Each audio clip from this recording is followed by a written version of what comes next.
It's August 14 around 3:30.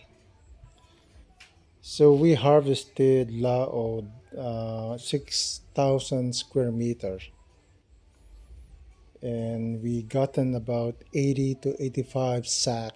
Uh, I don't know what the mass is. I've been so busy with other things. So before they went and combined or harvested the rice, I had 1 square meter sample taken out. The thing about this is this 10,000 square meter, it's flowered a little bit late, a week late, and so I believe it wasn't uh, disturbed as much with the rain and wind. So that's the reason why we got more spikelet uh, than the other 10,000 square meters. So, but I hate that word, but however, I'm going to take the sample and count the tellers and then weigh the spikelet. The temperature is it's so hot, it feels like 44 degrees. It's around 37 degrees right now, and so it feels like with the humidity, it feels like 44. Yesterday, it feels like 47. So something changed. It never was like this the past 4 years. But this go around, it's so hot. It is. I only attribute it to El Nino. The other thing that I've been noticing, I really need to document the weather. So the rain stopped. Uh, I should have paid more attention. However, we harvested the basao 6 August. So there isn't any rain since the 6th. Now it's the 14th. So if one is planning on planting, this would be the good time to have the rice flower. It's not raining, it's not windy. With this kind of weather and the rice are flowering, a person would have a good harvest. So good luck to those who have rice that are flowering now. They'll have a good harvest sometime in September. Okay, I counted the tellers. We'll just call it even 500. So one, two, three, four, five. Now I'm going to extract the spikelet from this bunch, and then after that clean it and then weigh it. So using a fan, I'm going to winnow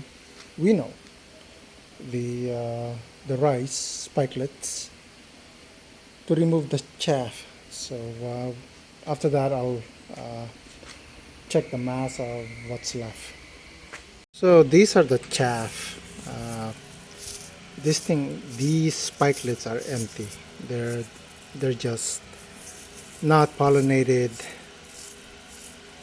and so this is where the loss of yields come from. You can have estimates. If the spikelets are not pollinated, then these are the losses. So you're looking at 50% loss. Yeah, it's although it is an estimate, I didn't think or understood where the huge gap is coming from. So the gap comes from these unpollinated spikelet. So, which is sad. And now that I see what I see, I'm not any longer shocked or surprised. So, what is the mitigation plan? How do we recover these how do we pollinate these? When do we have it pollinated? How do we mitigate the weather and impacting the pollination, the flowering stage of the rice? Those are the questions that I will find an answer or have a solution so that I can make these filled up and become part of the overall masses. So, I mean, there are still unfilled spikelets in here, but it's really hard. You need to have a proper blower. This is my blower, and I'm not good at it. Not yet. So I'm not. Now I'm going to weigh the weigh this and see what it is. So the mass is 1 1/10 kilo. Let's see, 1/10. So that's one 1100 grams. So this is what it is, 1100 grams and $500. So I'm just gonna note it down so I don't forget. So we have harvested Laod, uh, and we took a sample of 1 square meter, $500, 1100 grams. So that's 1 square meter sample. Actual yield is 80 to 85 sack. I'm not sure exactly whether it's 80 or 85 in between those, and what is the mass. So using estimate stemming from 1 square meter, 6,000 square meter times 1.1 kilo, it would be 6,600 or 6.6 metric ton, or 132 sack per 50 kilo per sack. Correction factor of 50%, then it would be 66. Now either it's not 16, now either it's not 6,000 square meter, or my correction factor in this instance needs to be readjusted. So once I get the actual data, then I'll see what is the new correction factor. Now, this particular rice field, it's 2 hectare. 1 hectare was planted early, the other one was planted late, about a week late. And so the flowering stage are a week, a difference of a week. And so now, if the flowering stage is less impacted, that is to say there are more spikelets pollinated, then again it factors back to the weather. One has to factor the weather, and the many years of somebody's experience would let them know when is the quiet time for the rice to flower, and that would be the target day or week. So that is what I'm looking at now, is focusing and documenting the quiet times so that I can say I need the rice to flower at this time because based from previous weather pattern, this is the quiet time. And that is the reason why I'm really looking at the weather, whether it's La Nina, whether it's El Nino, whether it's El Nino, and then look at the quiet times. And those would be the time when I need the rice to flower. And so that is one of the lessons learned I'm focusing on, is when do I need the rice to flower? And I need to anchor those, that. I need to anchor that. so that um, I would improve my yield. Uh, and that's really one of the key steps to going into 300 sacks per hectare. August 15, it's around noon. I think it's 11:30. So yesterday they harvested Munoz. They harvested 4 hectares, and the remaining 3 hectares are being harvested at the moment. There are places where some of the rice toppled, so it'll be done by hand. The ones that's toppled. At the moment, I don't know how many sacks or metric tons of rice we've gotten from what was harvested. So I'll get an update on that shortly. So when we look at correction factor,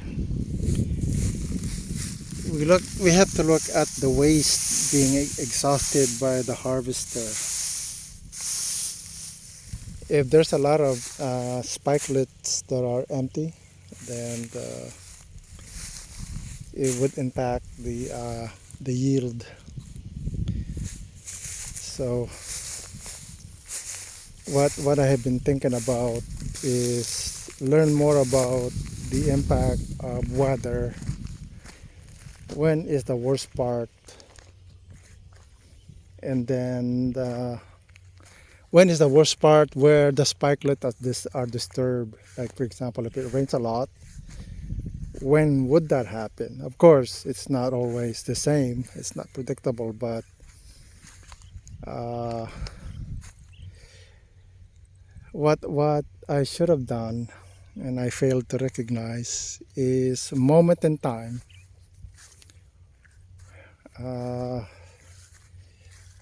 in a given month, when I think about, for example, the quiet time, I know that the quiet time will stop past this week. So it seems like the quiet time is first second week of August, and that would be the best time to have the rice flour.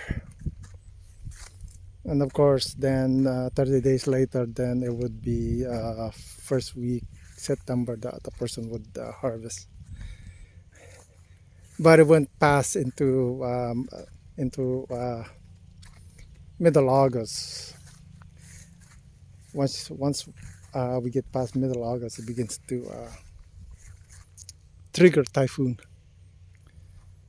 So one has to understand the weather pattern. It's not always the end state when you harvest, but also the flowering stage. So I had to refactor flowering stage. So when I look at the tellers, like it's around 15. That's the challenge with transplanting is it's sort of haphazard. You think you're planting 15, but you're not. So it's tough. It's tough to have consistency. I mean, if you look at hill per square meter, and one needs to have 15 teller planted, there's no guarantee that it's always going to be consistently 15. So how does one guarantee that? I have to look into that. How do we guarantee 15 is always, for example, is always planted? So it's tough. So I counted 25 here, 12 here, and 20 there. So 3 hills have different count. So if the majority of these hill uh, has in them over 20 hill, over 20 teller, then that would be really good. If the majority of the hill has 10, then really not the best. So how do we get to improve hill? How do we get to improve the hill so that they have more teller?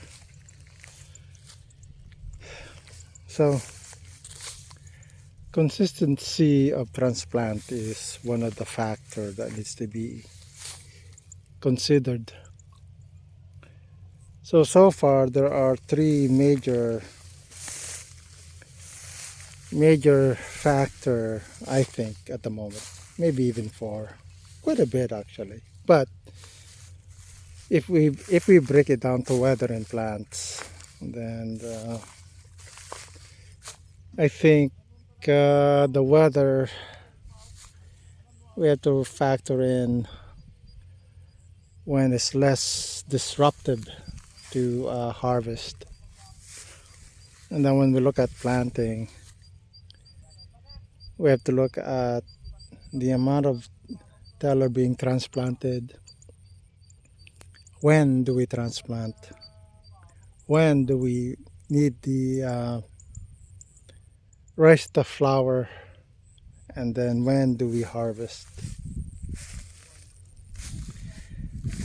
Transplant, flowering, harvest, these things are tied together. I think if one anchors the flowering stage and look at the time, the moment when it's least disruptive to flowering, I think that's one of the key aspects of achieving greater yield. I mean, there are far too many spikelets that haven't been filled, and so to make them useful, they have to be pollinated, and that pollinated stage is, how do we help the rice pollinate, and when do we schedule the flowering stage, and then 30 days later it's harvest time. So I think flowering is really one of the key aspects of achieving greater yield.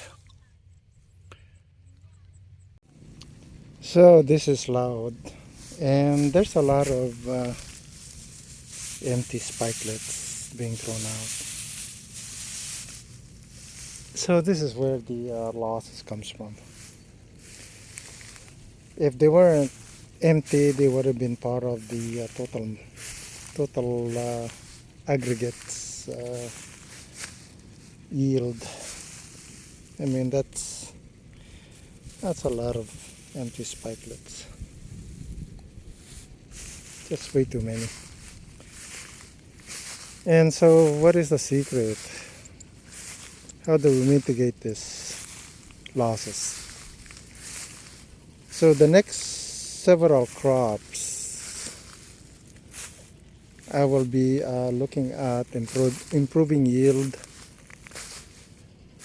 and somehow help the rice to pollinate those spikelets during pollination stage. That's one of the key aspects of this. I mean, look, that's a lot of empty spikelets. So those are unpollinated. So The second part, of course, is when do we would need the rice to flour.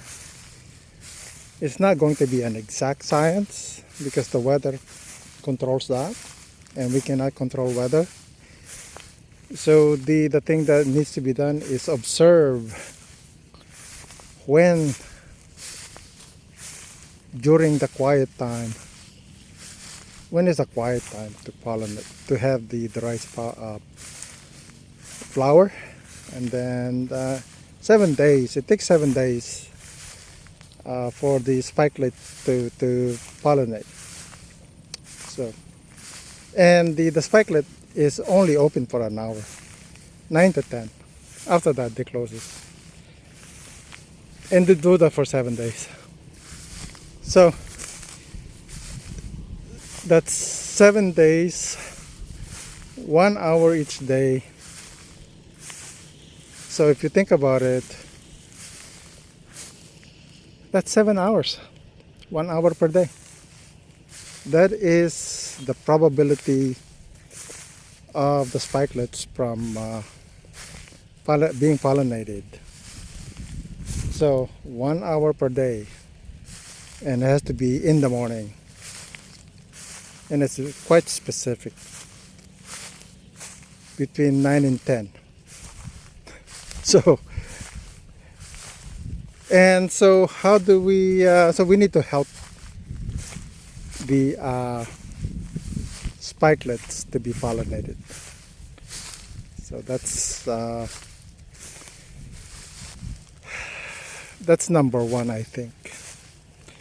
Number two is when do we need the spikelets to flower? When do we need the rice to flower? And that tied to the weather. I mean, if you think about it, we don't want the rice to flower during typhoon season. We don't need that. And so you're limited with July, August as the flowering time, and even that is narrow. So it's either first week for El Nino. I mean, for El Nino, middle of July start to rain. So the rice has to flower before middle of July or during middle of July. And so that means then the 30 days later, then it's time to harvest. So I didn't have any rice field that was flowering before middle of July. They all flowered during past middle of July, during the time when it was raining. So yeah, so those are the things that really impact yield: flowering, pollinating, and weather. It's August 18. We completed harvesting Munoz and a little bit of Laod. It's for Laod it's 6,000 square meter, and for Munoz it's 70,000 square meter or 7 hectare. The samples I took per square meter was 1,100 grams. Using 1,100 grams multiplied by 76,000 square meter, it would come up to 83.6 metric ton or 1,672 sack, normalized at 50 kg. The actual yield for Laod was 84, and for Munoz is 811.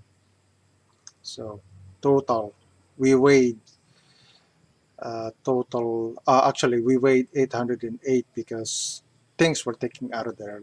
For example, the barangay takes, in Munoz, they took 3 sack, and Laod, they took 1.5. So what's left was 808, actually. 808 were weighed. So there were there were things, actually 895.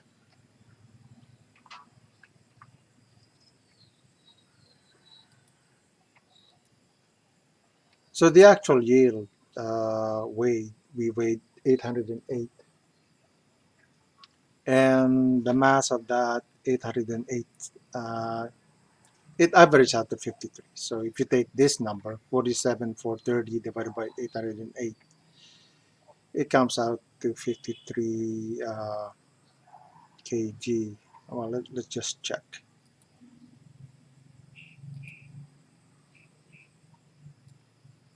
So sometimes you need sanity check. 47,430 divided by 808. Actually, it's wrong. It's actually, what did we weigh? I know there were certain things.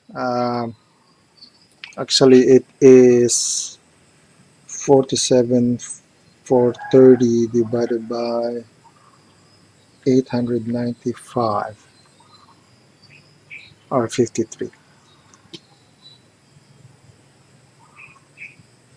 So,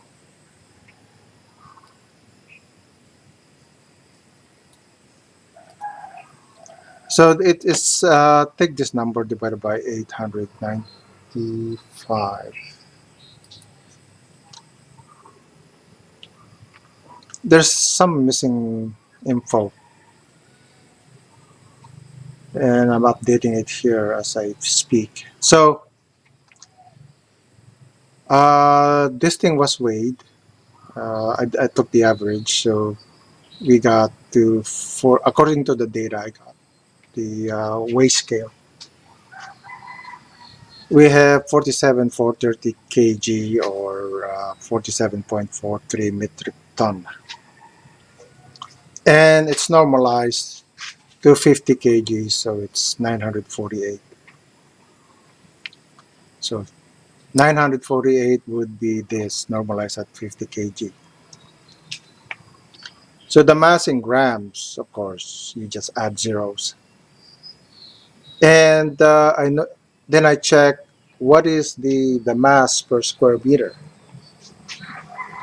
So using a square meter, using grams square meter, then the square meter grams is 624 grams per square meter, or 0.624 kilogram per square meter. Correction factor is 0.55. Is it? Well, let's take a look. So if we take 47.43 divided by 83.6, yeah, so it's actually 0.757.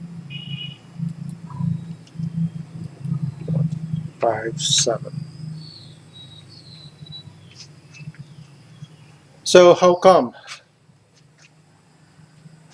Again, I went back to the rice field, and really there were a lot of empty panicles. And why is that? Why is there a lot of empty panicles? And it's because of the weather. During the flowering stage, the pollination of the spikelet were disturbed. And so I'm reading up on pollination of rice. So if you look at the anthers and the stigma, the anthers is the male, stigma is the female. And typically, when the anther is shaken up, shook up, those pollen, they're like dust. So it takes about over 10 pollen to be touching the stigma. So you need 10 according to research. Been reading up on that. So 10 of those would guarantee greater than 10 pollen or grain of the pollen. I actually don't yet able to describe this, but in a way, it's like flower pollination when the bees goes around buzzing, taking uh, those nectar. It would be taking along with them pollen. So these are rice is self-pollination, pollinating rice, grasses, plants. So the pollen is shaken up and by gravity attaches to the stigma. The stigma is like antennae. So you need 10 of those, over 10. Now, with the wind and the rain, if you disturb those pollen, they won't be dropping down to the stigma. I mean, it only opens up, the spikelet opens up between 8 to 10, and that's it. You got 2 hours. In fact, you might even have 1 hour. And it depends on the day too. If it's sunny, then they would open up at 8. If it's kind of cloudy and during raining period, then the plant says, "Oh, it's still dark. Not gonna open the spikelet." So they're smart in some ways.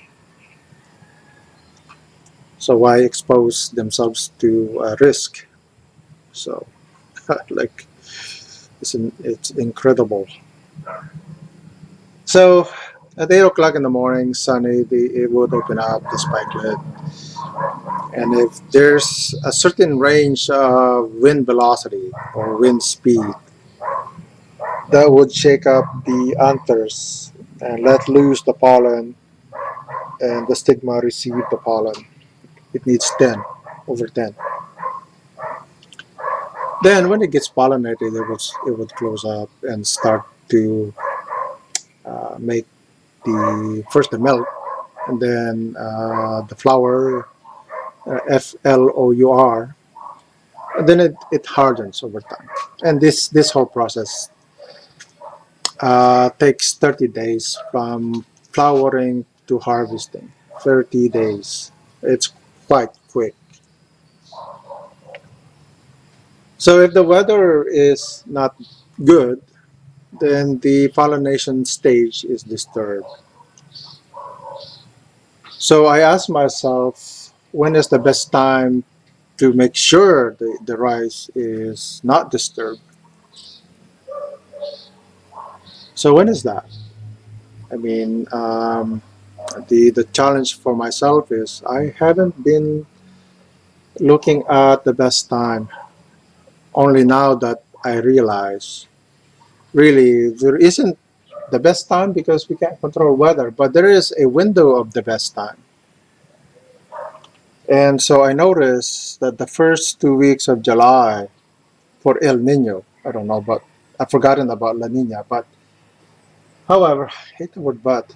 However, for La Nina, July is quite calm because last year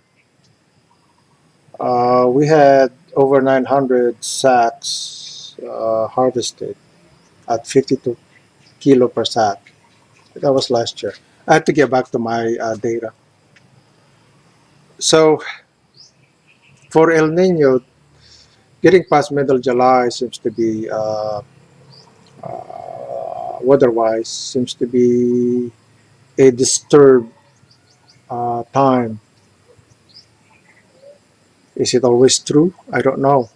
I mean, this is the first time I'm documenting this. Past middle July, you have typhoons, two of them. If we have another El Nino, will it hold true.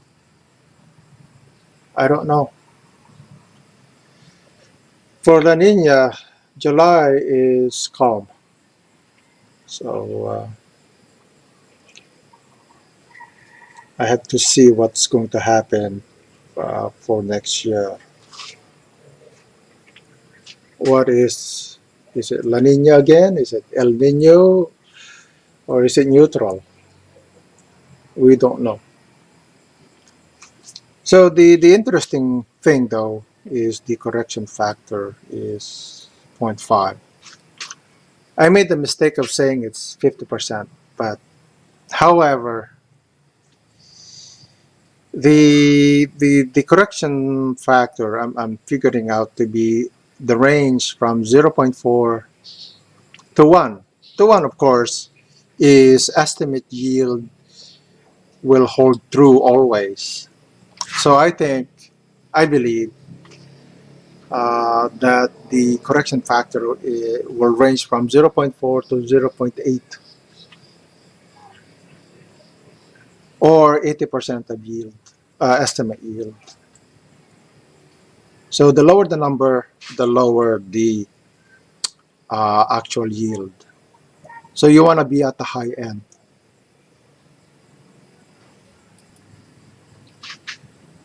So this is what I think is the numbers. So what is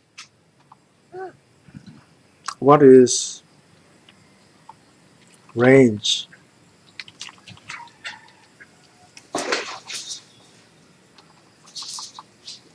Correction